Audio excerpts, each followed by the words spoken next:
Hey, how you doing, everybody? I'm the Dr. Bob Lee from 107.5 WPLS and the Make the Grade Foundation for Education. You're watching Rude Rangers TV.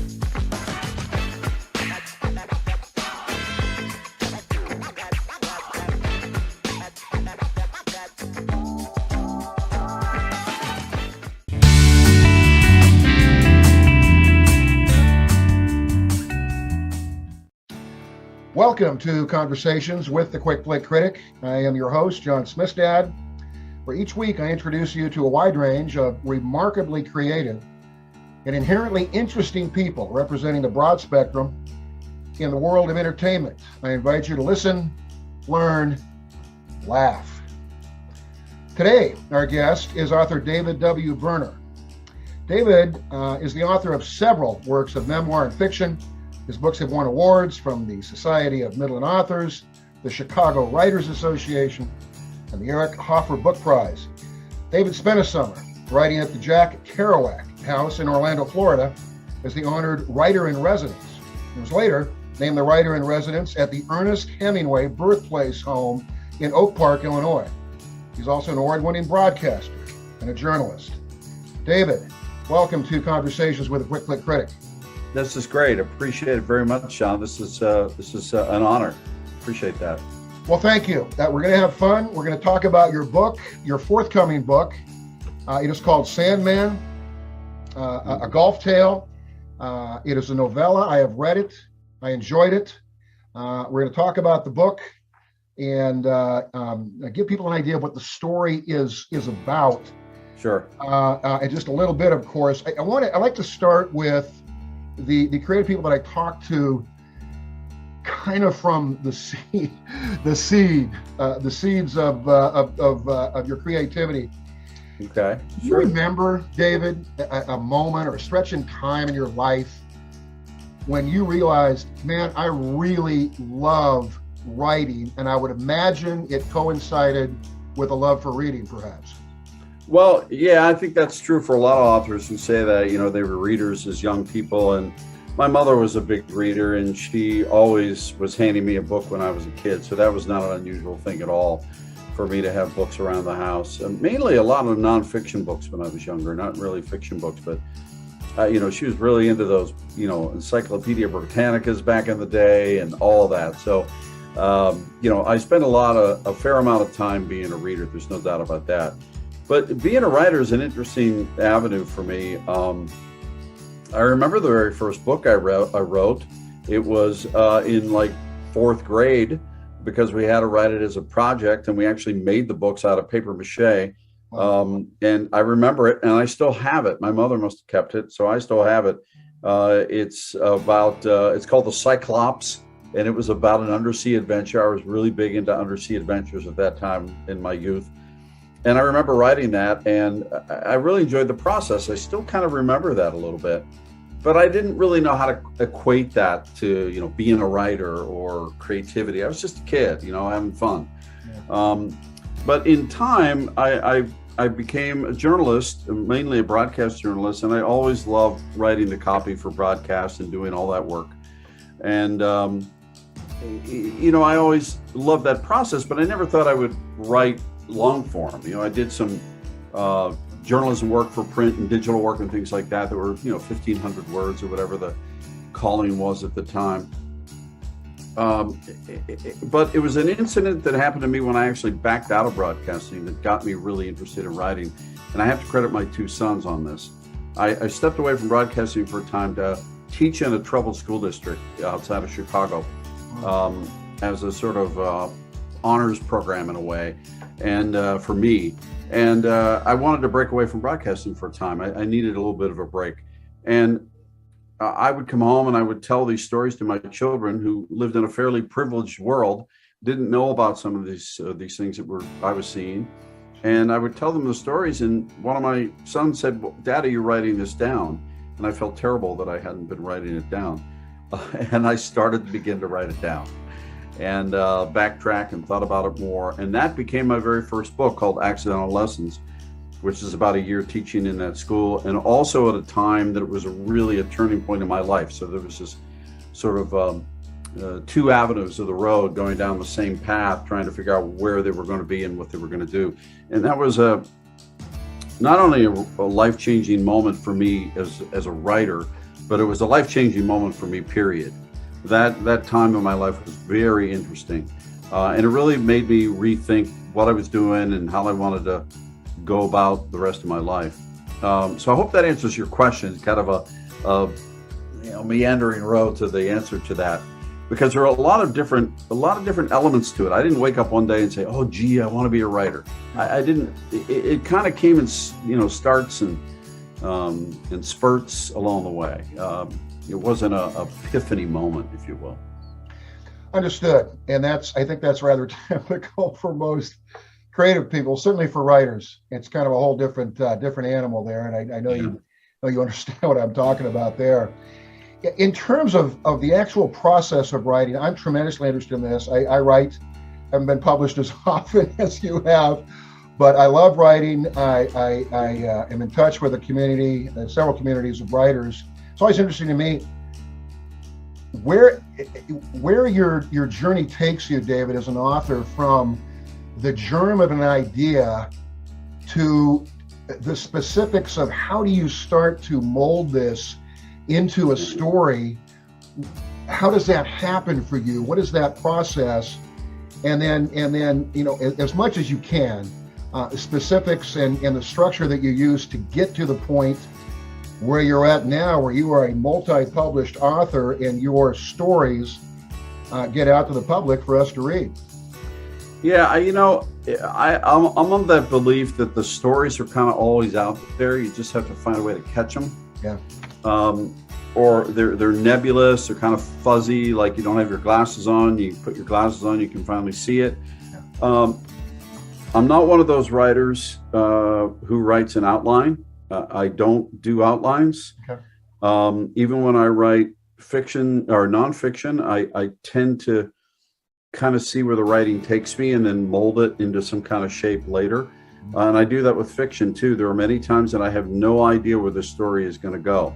Wow. I just feel like as if there's something to this this germ of a story, and that we'll see where it flies.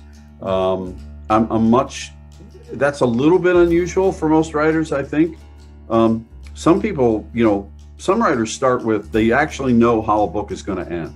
They kind of have it in their head and then they back up. There are some people who do that. I've written things, fiction stories especially, but I have no idea how they're going to end. SANDMAN, the book that's coming out in the summer here, The Golf Tale, there are two things that happened there as far as germs of ideas. I wanted to write a story that was about golf, but not about golf. Mm-hmm. That was about the sort of metaphysical or the mystical part of the game. There have been a lot of books written about that, and I didn't want to copy that sort of thing. Mm-hmm. But I always thought that there was room for what I call a tale, and not unlike. And I got a little bit of the inspiration from The Old Man and the Sea from Hemingway, which is a novella. It's 28,000 words or whatever it is. And it's really a metaphor of life. And in a way, I thought I wanted to try to do that with golf. And in a way, that sparked the idea for me. So as far as sparking an idea, I think that helped me shape it in my head, at least in terms of the overall feeling of the book that I wanted it to be. Yeah. But other than knowing that part of this book, SANDMAN, is based on a truth that I had, an actual incident that I had. It's not a nonfiction story. It's definitely fiction, but it is inspired by a man that I met on a golf course. I took that moment and I kind of just expanded on it. So that's where that idea came from for that book. There's a homeless man in the golf story, in the SANDMAN story, and there was a homeless man on a golf course that used to hang out on this one hole that I would play fairly often. And I can't say that I got to know him, but certainly he was part of the landscape. We knew him. He was very affable. He always wanted to clap for us when we played, there was just something uniquely interesting and mysterious about him. And I took a little bit of that knowledge of him and turned it into this story. Wherever he should know that. I don't know where he is, but he should know that he inspired this in a lot of ways. So there at least is where that idea came from. Well, that's interesting, and yeah, that's the crux of your story. It all kind of revolves around a homeless man and his backstory. You know, we don't want to give away too much of the story, and you did a good job of summarizing the story and giving readers what it's about. And David and I did a written interview for my blog, the Quick Click Critic. And one of the questions I said, SANDMAN is about golf, and it is about golf. But as you said, the sport is an inherent part of your story, but you take it beyond that. And clearly, as an author, a storyteller, was important for you to do that, and you did, in my opinion, a hell of a job of accomplishing that. Because golf is a metaphor for a lot of different things going on in these people's lives. You want to use the word lost, that's accurate, but they're also searching for their purpose. And that comes across very strongly in your story, which leads to my question, David. And this is, it's impossible to answer, but just asking for thoughts and opinion, your opinion. What is it about golf? Compared to all other, high profile sports that we know, I mean, it seems more intimate, more, I don't know, vulnerable for the athlete, because we don't see them in helmets. We don't see them on this grand field of grass. We don't see them on everybody's 7 foot on a hardwood court. And that's all awesome, and I love it, but it's a whole different deal going on with golf. Talk about that from your perspective. What is it? That's a great question, because like that. People don't play the game. I think maybe don't quite understand it. First of all, there are some rounds playing golf that I probably should have a helmet on, depending on the guys I'm playing with. But you know, my friends. I don't play, but they do. We have in our culture in America, there are a couple things going on with golf. One, you're either a fan of the movie Caddyshack and you know everything about golf, and you love all the sort of nuanced cliches about it and all of that. There's also another part of it that is somewhat true, because as we all know, stereotypes do come from truth to some extent.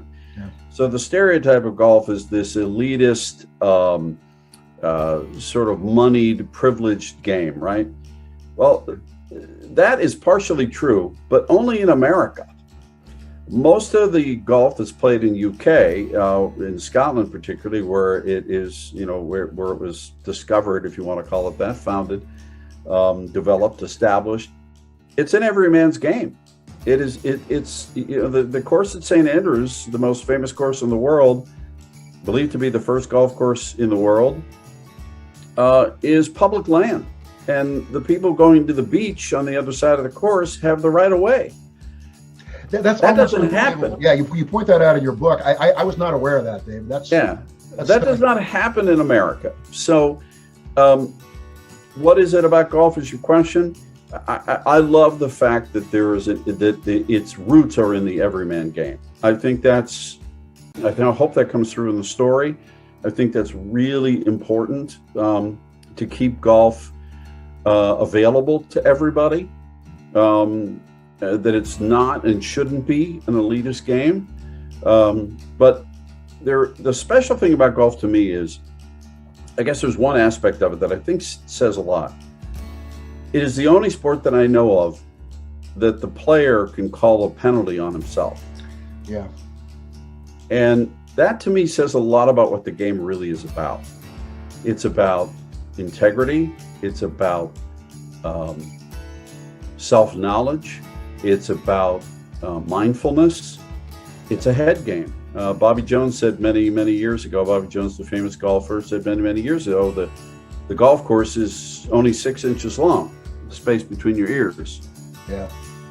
It is all about you and the course. It is you and a personal journey through that course. in a lot of ways, that's what we do in life, don't we? It's our own personal journey, trying to find out where we fit in, what we do best, what we can improve on, how we can, stay and live with integrity.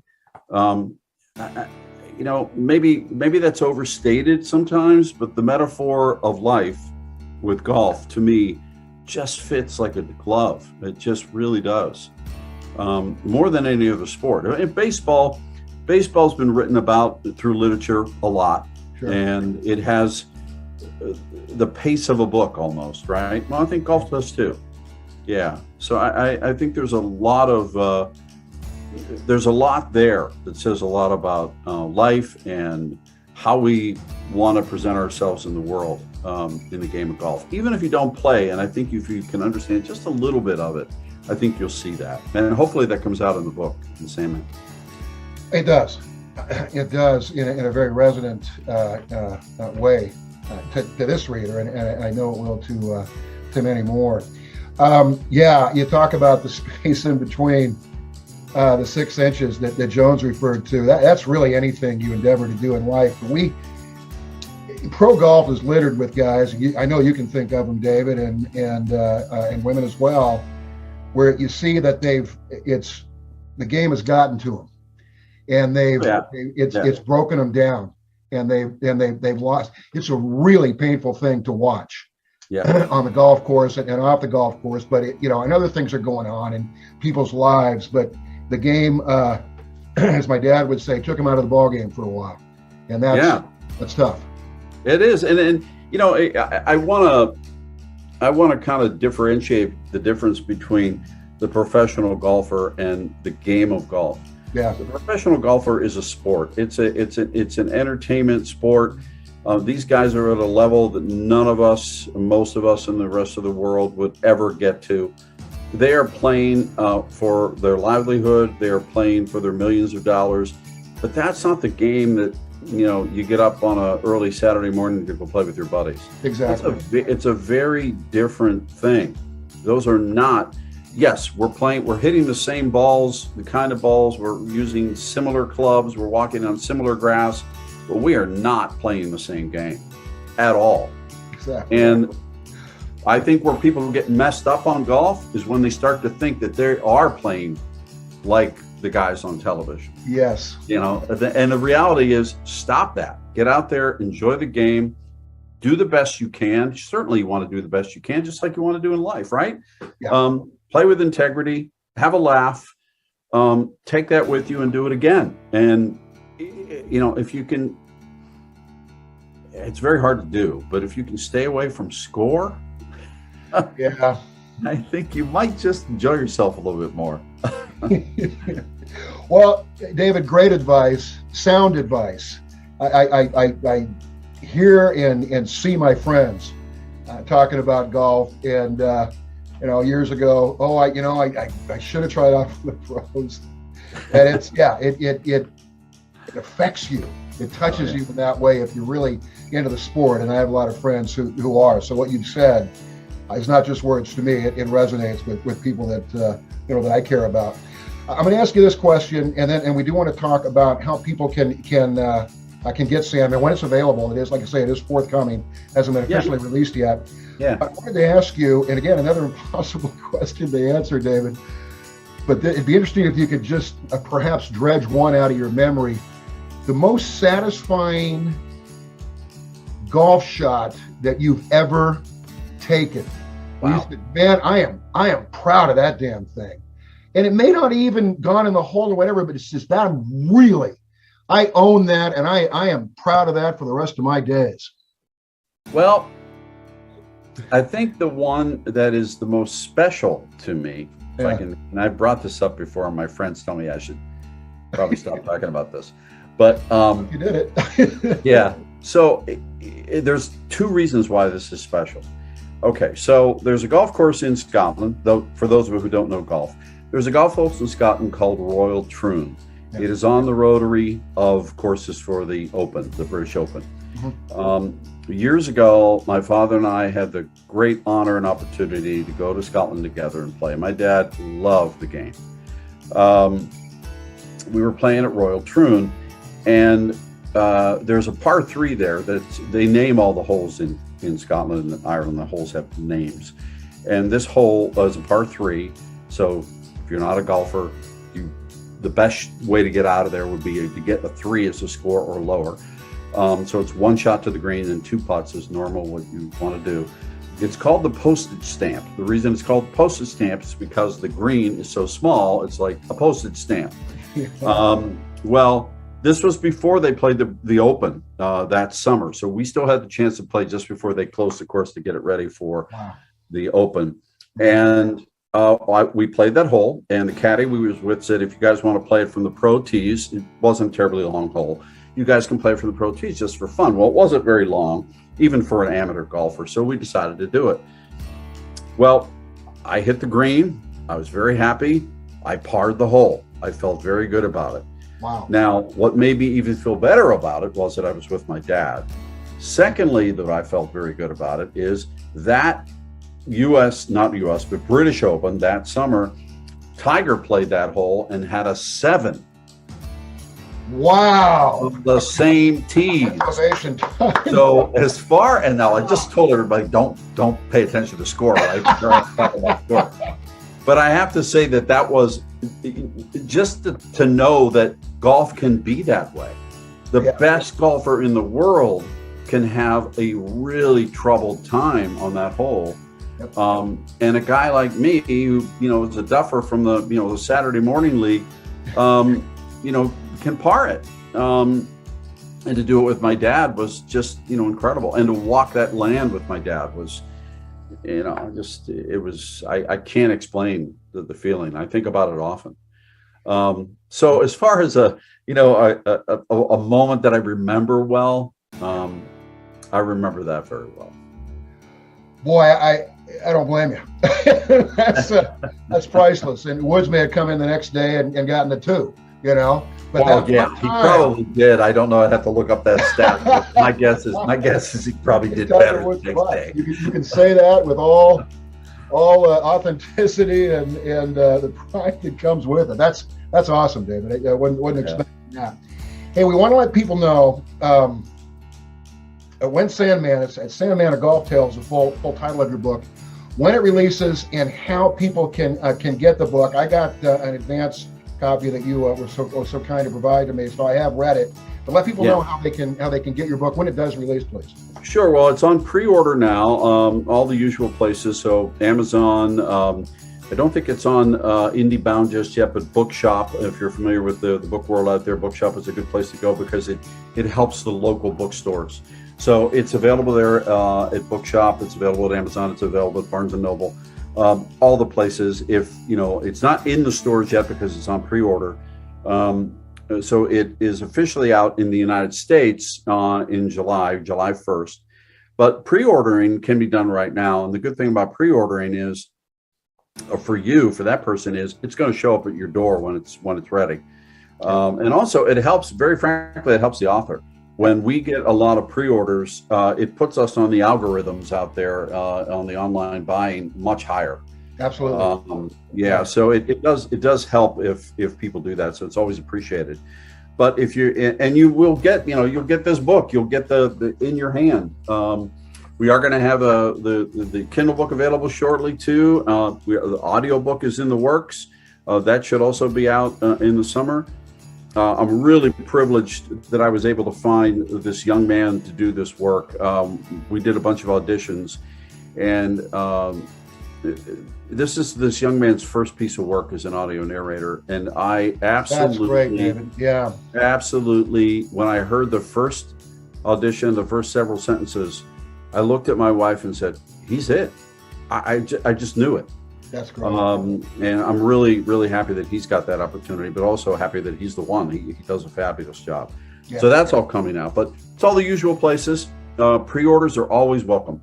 And even if you're not a golfer, I think you'll like this book. I really do. I know a lot of people who write books say that all the time, but I really do believe that if you have a golfer in your life, what a great gift. And Father's Day is coming up in June. A pre-order would be a great idea. Father's Day is so linked to golf. the final round of the U.S. Open is always on Father's Day. So just something to think about. Absolutely. And like I say, I have read the book. It is not my job to sell anything. I'm going to tell you what's compelling about any story, particularly fiction and any book, is characters. And you have characters here that the reader invests in. And in a short period of time, you come to care about them and care about what's happening with them and what will happen with them. Yeah. And like you say, you don't have to be a golfer or a fan of the game. No, I don't. And I really appreciate you saying that. I've had some other reviewers say that too. So hopefully I've done my job. Who say, I had a woman from the International Book Review say the same thing. She goes, I've never picked up a golf club in my life. And she says, I love the story. So I'm happy about that. I feel very honored about that. Good. Well, it's all about story, and I have read this story. Again, the novella is called SANDMAN, A Golf Tale, and it is going to be available July 1st. Amazon, obviously the primary place. David let you know other platforms where you can get it. I truly believe that you will enjoy the book. And it, David said, be a perfect Father's Day gift for a lot of dads out there. David W. Berner, again, is the author of SANDMAN, A Golf Tale. David, we really appreciate you being on Conversations with the Quick Click Critic. We wish you all the best with SANDMAN, A Golf Tale, and all the best moving forward in your life and in your writing career. Well, John, this has been a privilege, and you asked great questions. It was a lot of fun, and I thank you for giving me the time to talk about SANDMAN. Absolutely. My pleasure. This has been this edition now of Conversations with the Quick Click Critic. I am your host, John Smistad.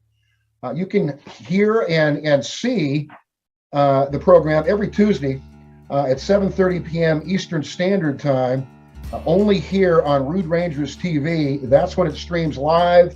It's available on demand all the time on my site on Rude Rangers TV, and also on Roku and Amazon Fire TV, among several other platforms. And those platforms are building all the time. Until next time, thank you for watching and listening. And we'll see you in the next episode of Conversations with a Quick Click Critic.